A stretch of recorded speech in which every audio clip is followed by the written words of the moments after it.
প্রথমবারের মতো কন্যা সন্তানকে সাথে নিয়ে ক্যামেরার সামনে আসতে চেয়েছিল বুবলি, কিন্তু সেখানে উপস্থিত থাকা দর্শক এবং সাংবাদিকরা বুবলি ও তার মেয়েকে দেখে বিভিন্ন স্লোগান দিতে থাকে। কেউ বলছে অবৈধ সন্তান মানি না, আবার কেউ কেউ ভুয়া ভুয়া বলে স্লোগান দিচ্ছে।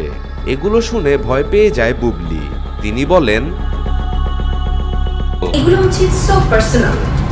এটার জায়গা থেকে যদি এখন আমাকে সবকিছু ক্যামেরার সামনে এসে প্রুফ দিতে হয়, তাহলে আমার মনে হয় এটা অন্যদিকে চলে যায়।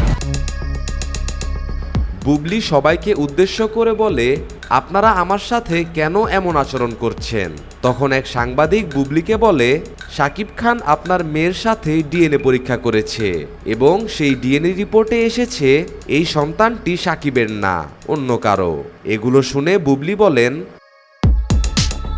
বিভিন্ন ধরনের ভুয়া, মিথ্যা, বানোয়াট এলিগেশনস দিয়ে যদি উনি বোল্ড হতে চান, উনি ওনার পুরুষত্ব প্রমাণ করতে চান, এটা কি আসলে প্রমাণিত হবে? উনি আমাকে অনেকগুলো এলিগেশনস দিয়েছে যে উনি ওনার বাসা থেকে আমাকে বের করে দিয়েছে। এটা কি কোনো পুরুষের পুরুষত্ব? তার ওয়াইফকে, তার সন্তানের মাকে তিনি বাসা থেকে বের করে দিয়েছেন, এটা কি তার পুরুষত্ব প্রমাণ পেয়েছে? বুবলি আরও বলেন, এগুলো শাকিব অপুর সাজানো নাটক। আমার সন্তানের বাবা যেই হোক, তাতে শাকিব অপুর মাথা ব্যথা কেন? তারা নিজেদের দোষ ঢাকার জন্য আমাকে ব্যবহার করছে। বাচ্চা জন্ম দিয়ে শাকিব এভাবে আমাকে পল্টি দিবে সেটা তো আমি জানতাম না।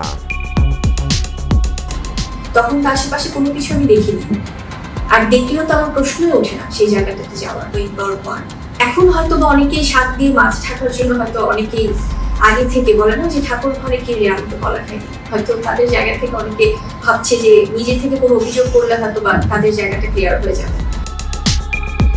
হেনস্থার শিকার হলেও সবার সামনে এসে সব সত্যি কথা বলে বুবলি ভালো একটি কাজ করেছেন। এখন সাংবাদিকদের উচিত শাকিব খানকে এ বিষয়ে প্রশ্ন করা।